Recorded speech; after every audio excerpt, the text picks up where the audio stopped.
Good afternoon, everyone. Andy Jacob here with the DotCom Magazine Entrepreneur Spotlight Series. We have a fantastic guest and an amazing show today. We've been able to book Miss Tiphany Hall, and Tiphany is the Chief Growth Officer at Aesthetic Record. She's very impressive. She holds a PhD and an MBA. She's been named one of the top 25 women leaders in global healthcare software by the Healthcare Technology Report. She's doing an amazing job with Aesthetic Record. It's an incredible software. It's an incredible opportunity that she gives her clients in the aesthetic space. And we're going to talk about that because, as you know, on the Entrepreneur Spotlight Series, we love interviewing people that have a specialty. And Tiphany and her company, Aesthetic Record, not only have a specialty, but they are the leader in the field. Tiphany, thank you so much for coming on the show today. Thank you so much for having me. I'm excited to be here and to be one of your guests. So I look forward to it.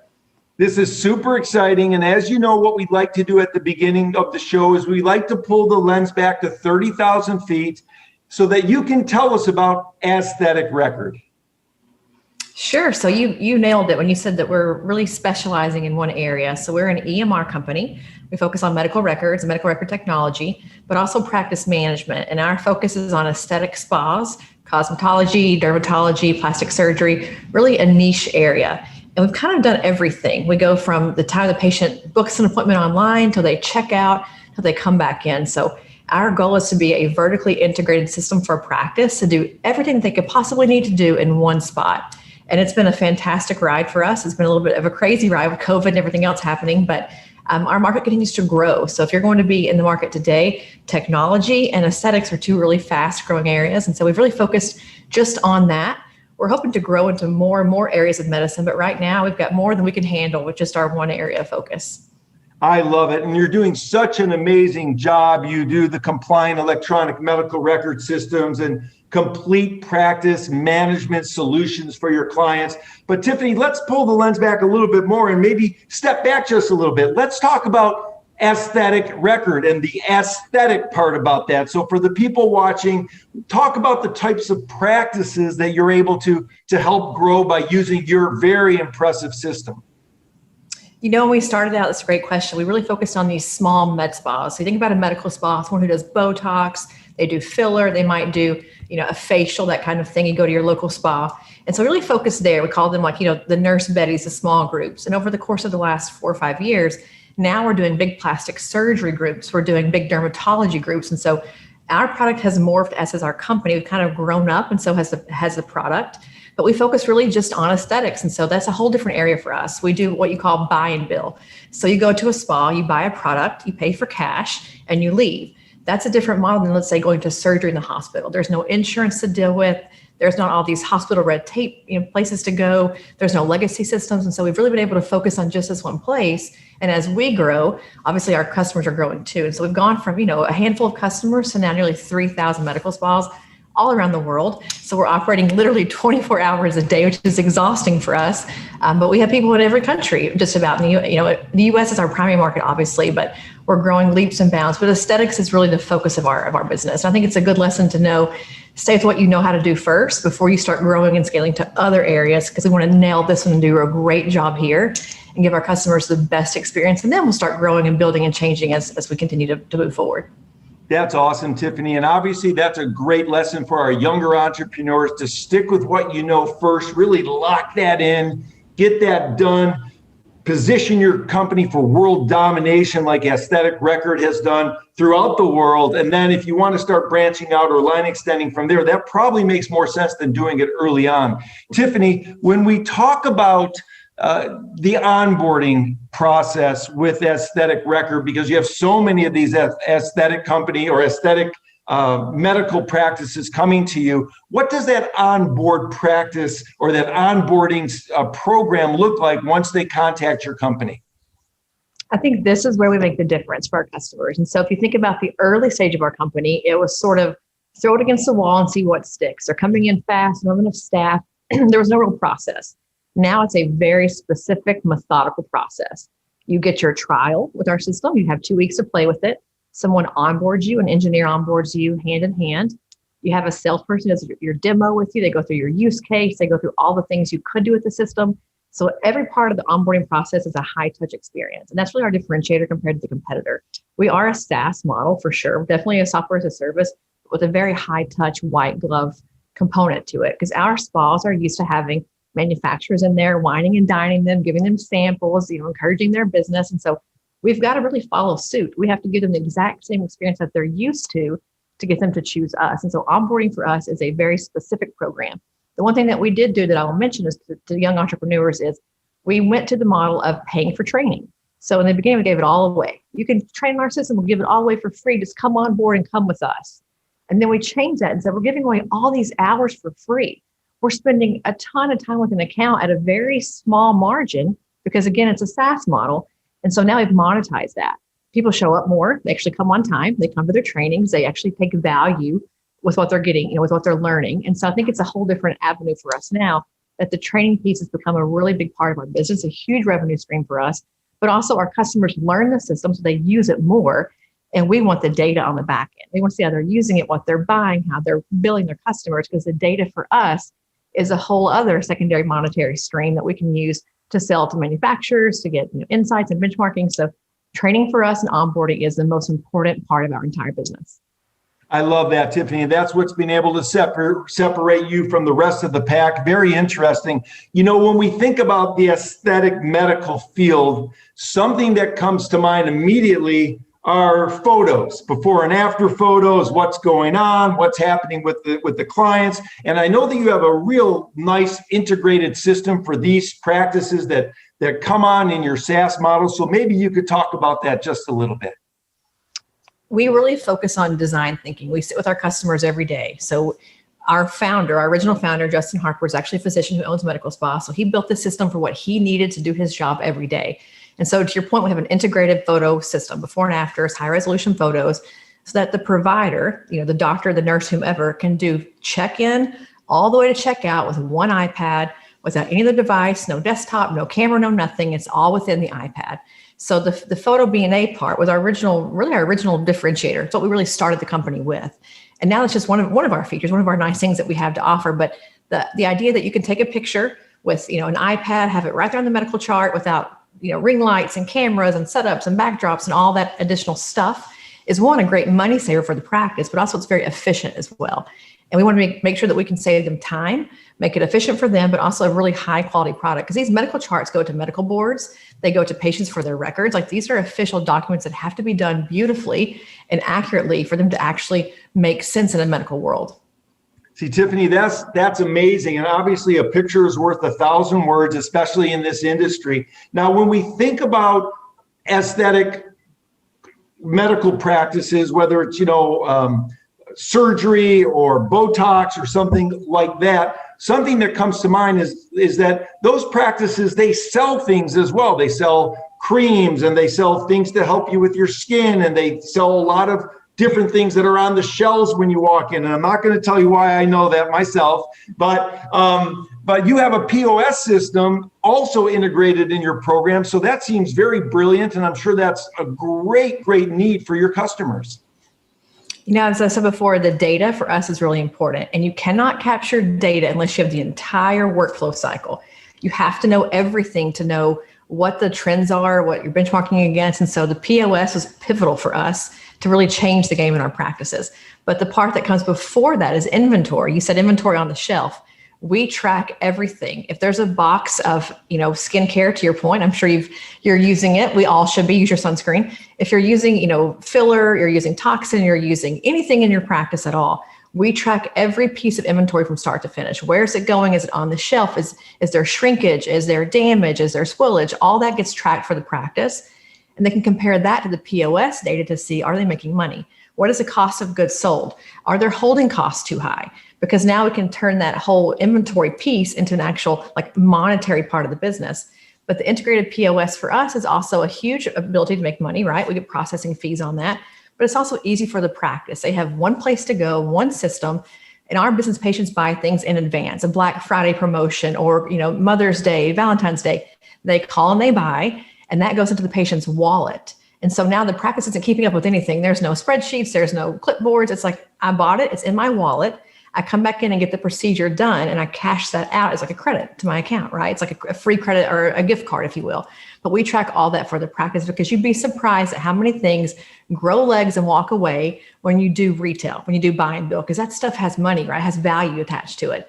And so to keep it in the practice, to keep it safe, to track it, to really manage your supply chain from start to finish, you have to have inventory and you have to have POS all working together in like a one continuous flow. I love it. I love it. And it's a complete end-to-end reporting. It absolutely makes all the sense in the world. That's really, really awesome. And a great way to help your clients increase their margins, because if they don't know what's going on with their inventory, they could be losing it. There could be shrinkage, and they're not really going to know maybe even what some of the better sellers are versus some of the other sellers. So your system offers all of this end-to-end reporting. It's really remarkable. Let's turn the conversation toward EMR, electronic medical records. And I know how important that is with your system. Maybe you could touch on that a bit and talk about how your EMR system helps complete the practice management solution that's been created for the aesthetic professional. What's interesting in our business is we're sort of new to medicine. So aesthetics is, maybe 20 years old, give or take a few years.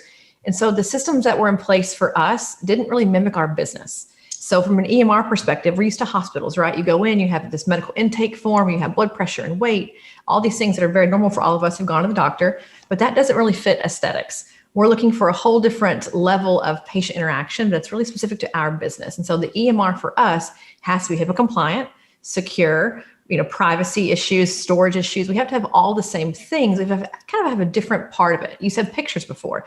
I don't get a B&A when I go to my family practice doctor. I don't get a B&A when I go to the oncologist or the cardiologist. So there's a whole different world with the pictures that's really, really important. But also the charting.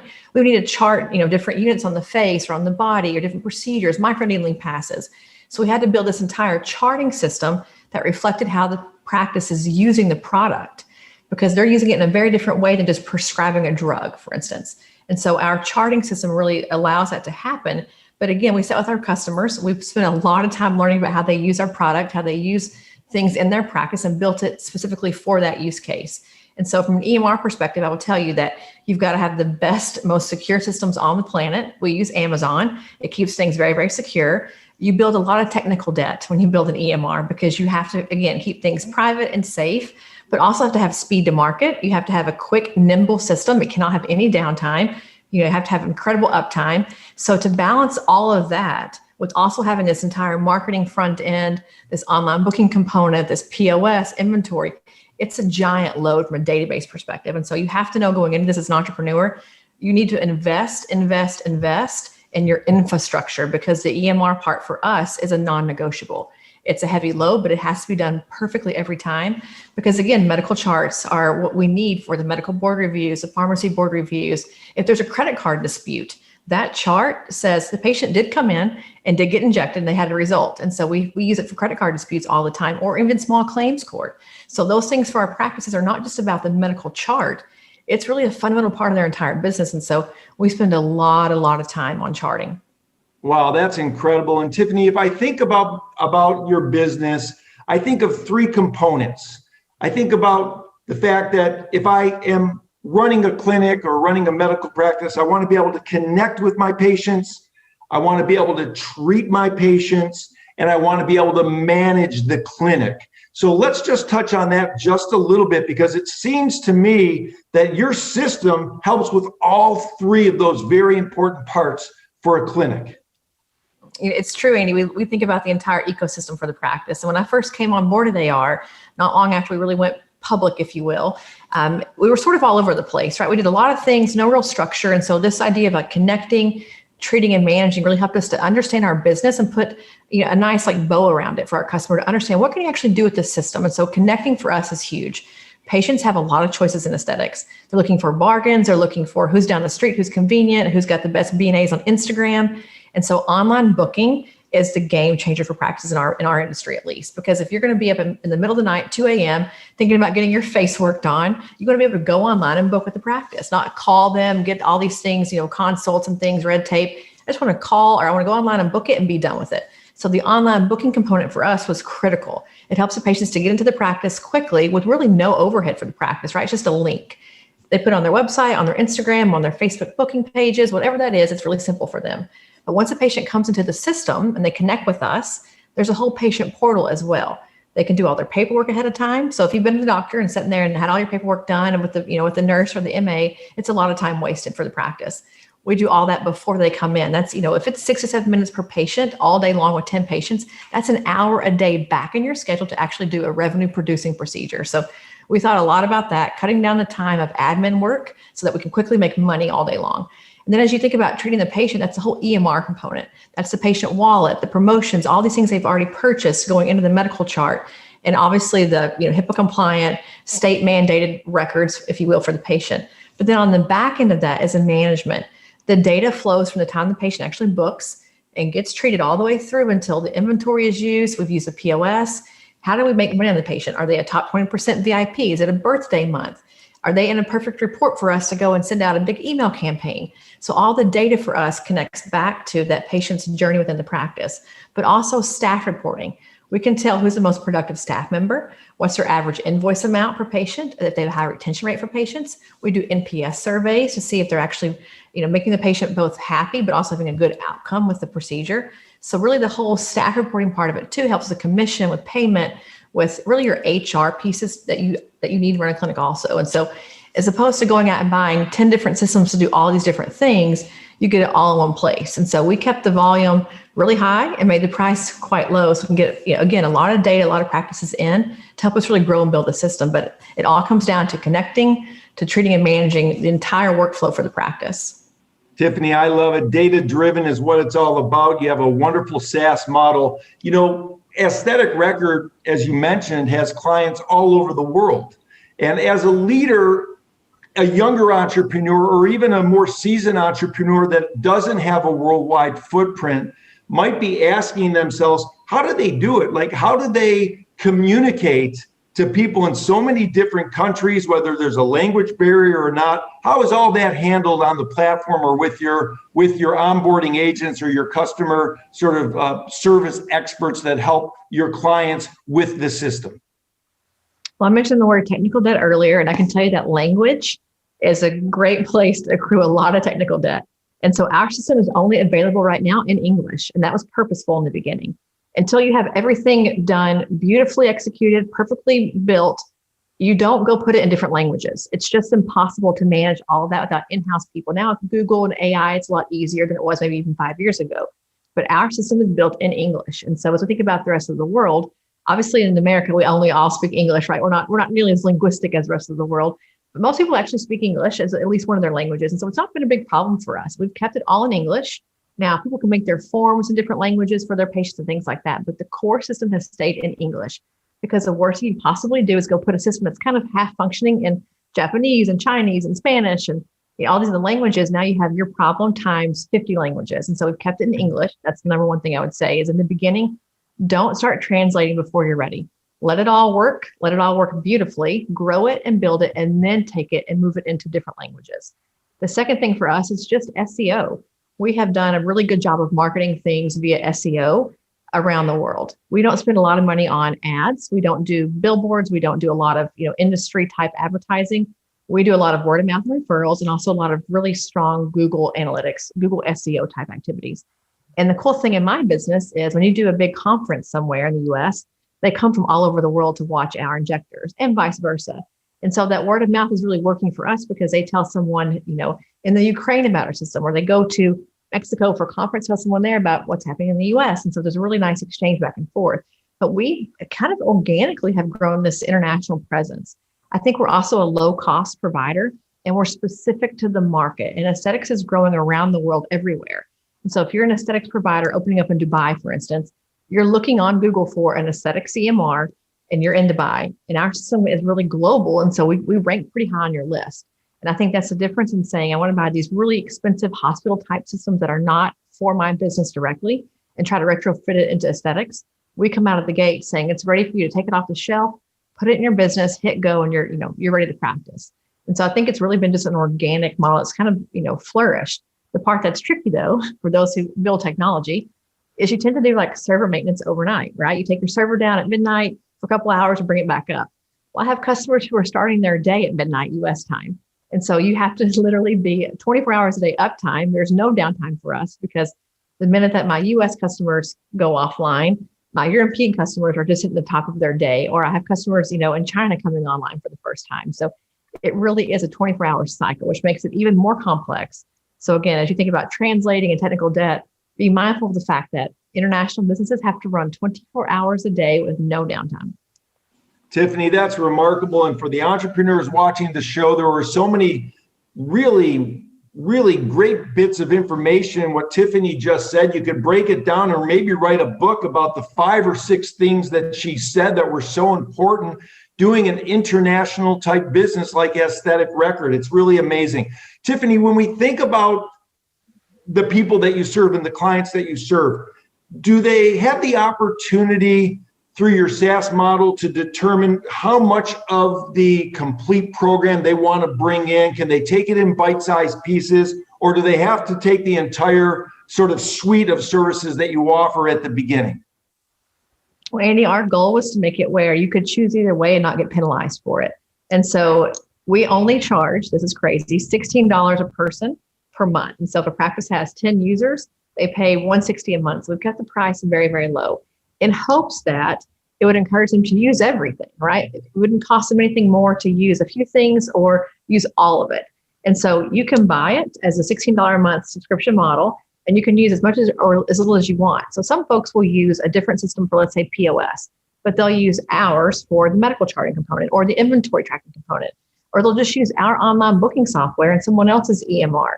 And so the good thing about it is because it's not a crazy investment for them to use our system, they can actually just choose bits and pieces here and there, and they're not penalized for it by not using all of it. But we've been very specific in the fact that we don't white label. So our brand name is our brand promise. And so think about marketing and word of mouth. We don't let you put our system inside of your iframe and take our logo off. It always has to have our logo on it, and it has to work in the way that our system works. Because again, we make our money through word of mouth advertising, right? And word of mouth adoption of our product. And so we've been very specific about that. But beyond that, they can pick and choose what they want to use. And it's, again, it's simple to either turn things on, turn things off, use what you want to use. And we tend to find they'll start out with 1 or 2 things here or there. Then they automatically see, wait a minute, I could be doing all of this in one place. I could flow from point A to point Z in one click. Why am I doing 15 different things and paying all these other subscription fees if I can get all of this in one place just by using you? And so we tend to see them come on maybe with the toe in the water. And over the course of maybe 90 days, all of a sudden it's like, hey, can we talk about how we can use more of your system? Can you get us trained on the inventory part of it? And so we see them just kind of naturally matriculate through using all of it. Wow, that's incredible, Tiphany. What an amazing and remarkable business you and your team and the team has built. When we talk about building businesses quite often on the show, we talk to so many interesting CEOs and founders and chief marketing officers and chief growth officers. One thing that always comes into play is people start thinking about world domination early on and building the best team that they possibly can. And you've actually been able to do it. So I wanted to take the last portion of our interview, because I know you've only sort of sliced out a certain amount of time for us today, to move into talking about entrepreneurship. You have a remarkable story. You've got a PhD, an MBA. You've been named one of the top 25 women leaders in global healthcare software by Healthcare Technology Report. When younger entrepreneurs, Tiphany, want to kind of think about creating a business that's like the same type of business that Aesthetic Record has created, they sometimes early on hit some potholes, or maybe they have some challenges, or they become unsure of themselves. They're not really sure if they want to keep pushing forward. But maybe for the younger entrepreneurs watching the show, Tiphany, you can share some insight about what it means to be an entrepreneur and how important it is to keep on pushing forward so that you get to where you want to go. Well, my word of the year last year, and even this year, is resilience. I think thinking about COVID, what's happening in the world in general, it's just being resilient and being able to take a beating and get back up and keep going. So that's number one for any entrepreneur. Prepare to be as resilient as you possibly can muster to just survive. And I think the part of it that you have to know in this business, and any business that you're starting, is what kind of entrepreneur or founder are you? I'm a late stage founder, and I know that about myself. If you tell me, here's a blank canvas, go build it, I'm not the person to do that. I'm the person that takes what you've already built that's in its very infant stages and makes it into a real company. So our founder can take something that's basically, a white canvas and make this incredible idea come to life. And then I take it and make it into a real business, into processes and HR and hierarchies and organizations and all the things that you need to make the business successful, processes, SOPs, that kind of thing. And so I think as an entrepreneur, you have to really know what kind of founder you're going to be and prepare for that. So I can do the other part. I can do something out of nothing, but it isn't my strong point. So I have a great partner who does that part, and I do the other side of the business. But I think you have to also know when it's time to mature out of what you're able to do. And with hiring, it's the same thing. Your first 20 hires as an entrepreneur are the most important for your business. They set the tone. They talk about how you're going to innovate, how you're going to treat your customers. Like the top 20 hires for the business, the first 20 are critical for your success, but they're not going to be the same 20 that you need in 5 years. When do you let them go? When do you outgrow them or they outgrow you? When does your company become, a different innovation spin that requires a new set of talent? When do you go from generalist to specialist? And so in the beginning as an entrepreneur, you need generalists. They can do HR, they can clean, they can scrub the toilets, they can do payroll, they can do everything for you. But you start adding on 1,000 customers, and now you need a true person to do HR, to do processing, to do all the things that you couldn't do before because you didn't have enough capital to fund it, frankly. But now you can. So you have to kind of grow up and become a professional business. But you've got to build it on day one with that thought in mind. And for technology, for sure, if you make mistakes in the beginning with technology, you pick the wrong infrastructure, you build things too quickly, you don't have proper QA and QC procedures, you don't think about your overall sort of Amazon type, systems, you're going to regret that decision as you get bigger and bigger because you can't support it any longer. You have to stop, rip the Band-Aid off and rebuild everything on the back end. And so technical debt for a tech entrepreneur is something that you have to be prepared to deal with. But you got to go fast in the beginning and take advantage of speed and efficiency and get it done. But just know you got to pay for your mistakes always. There's no free lunch. We all know that for sure. But I think in entrepreneurship in general, it's knowing that it's going to hurt. It's going to not be so fun some days. But if you believe in the idea and you think you can actually change the way that people do their business or change the industry or change how things are done, hopefully for everyone around you, then it's worth it to keep going. But it's going to cost money here and there, right? We know that. And a lot of that's going to be with bad hires, bad systems, things that you made a mistake on, but you got to try it. And I think, as I've come on board with this company, as a later stage sort of cultivator and developer, we've made a lot of mistakes. We've had to go back and fix and change and deal with. But I know that if we get it right now, we're prepared for the next 10 years of development. And so you're going to have days where you're thinking, why did I do that? That was not a smart choice. But you got to make the next best decision. You just got to do the next best thing and the next right thing to kind of grow out of it. But don't be prepared or don't be scared to say, I'm no longer the right fit for your business. I'm not the right fit for your company. I need to now get a new entrepreneur to come in and help me, and a new founder or a new CGO or CMO or CEO or whoever that may be, because I'm no longer the right fit for the business. And for every entrepreneur who's done this, they get to that point because now it's like, let's go build the next cool thing. I don't want to sit here and keep building this. I've already built it. Let me give it to you and I can go start again with something new and different and challenging for me. And so I think part of it too is those of us who love to build and to, sort of model and change things, we get tired at some point because it's like, this thing is already growing and building on its own. Let's go find a new challenge and a new way to change the world. And so I think if you're young and doing this, just prepare for it's an uphill battle, but once you get there, it's a great feeling to know that you've had this incredible impact on people. And now we're feeding people's families, right? I've got employees, we feed their families. We help them with, their community. We're employing people around the world who wouldn't otherwise have a job. And so I think it's a really cool thing too, to know that you're really helping people in a much different way, not just the customer, but also people who work for you. There's like an onus for that or a responsibility for that now for us to make it a really great place to work, because I want to keep those people here, keep them happy and motivated and satisfied to keep working with our company. That is unbelievable, Tiphany. I think among some of the other things that you have attached to your name with such great leadership ability and great entrepreneurship ability, and with your education and your background and your awards, I think very soon we're going to be hearing that you're also a best-selling author, because what you've said today is absolutely incredible. It really, you should really think about that, because there's so many entrepreneurs that would love to read and learn from someone like you about what they can do to become what they want to become. And it's just very, very enlightening, very powerful, and very exciting to have you on the show. It's been a real honor, Tiphany. I know that Aesthetic Record, like you said, is 24/7. You have people all over the world, so the time zones are just very interesting way to work around. You're the leader in the field. Your company is just exploding in a positive way, and you've been able to build a culture there that's absolutely incredible. So Tiphany, I wanted to thank you so much for coming on the Entrepreneur Spotlight series today. It's really been a true delight.